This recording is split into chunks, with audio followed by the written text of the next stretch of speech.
ए भैया ए भाभी, अब की बार अपन ग्राम पंचायत और सहनी से घर घर के बेटा सबकर दुलरुआ विवेक भैया मुखिया के चुनाव में खाड़ बनी। तब सबसे निहोरा बा बिनती बा कि आप लोग वो भैया के सपोर्ट करी और अपन अपन वोट करी। विवेक भैया जिंदाबाद जिंदाबाद जिंदाबाद, विवेक भैया जिंदाबाद जिंदाबाद जिंदाबाद। Asgar Ansari mix by Mahakal recording studio.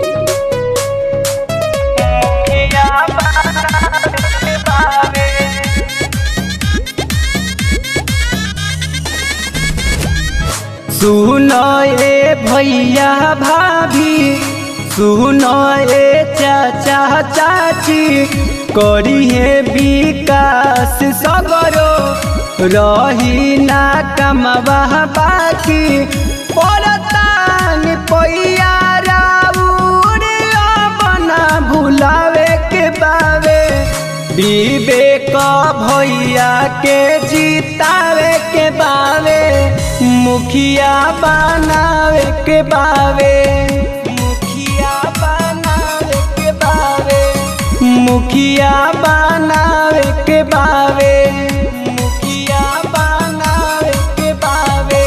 ना भूले के बा ना भुलाए के बा, अब की बार विवेक भैया के ही विजयी बनाए के बा।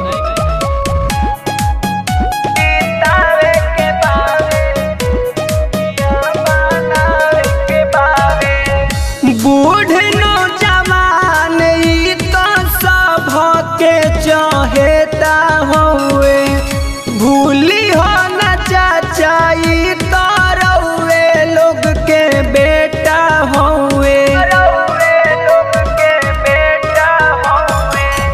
बूढ़ नौजवान ई तो सब के चाहेता हुए, भूली हो न चाची लोग के बेटा हुए, दे के वोट अब की विजयी बनावे के बावे, विवेक भैया के जीतावे के बावे, मुखिया बनावे के बावे, मुखिया बनावे के बावे, मुखिया बनावे के बावे, मुखिया बनावे के बावे।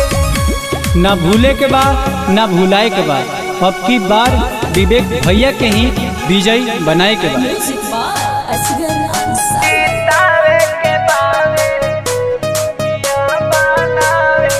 Mix by Mahakal recording studio, Meena Saqib Putra. हौवे इंसान कोनो धर्म नाही जाति बाटे, हिंदू मुसलमान भैया सब करऊ साथी बारे, सब करऊ साथी बारे।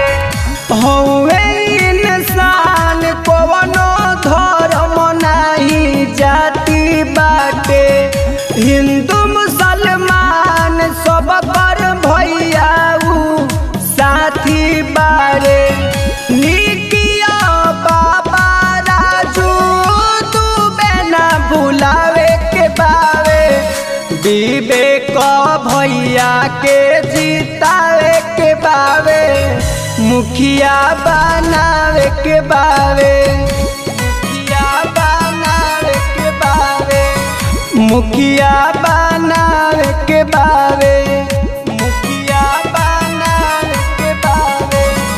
सुनो ए भैया भाभी, सुनो ए चाचा चाची, करी है विकास सगरो, रही ना कमवा बाकी, पड़तान पैया राउर बना भुलावे के बावे, विवेक भैया के जीतावे के बावे, मुखिया बनावे के बावे, मुखिया बनावे के बावे, मुखिया बनावे के बावे, मुखिया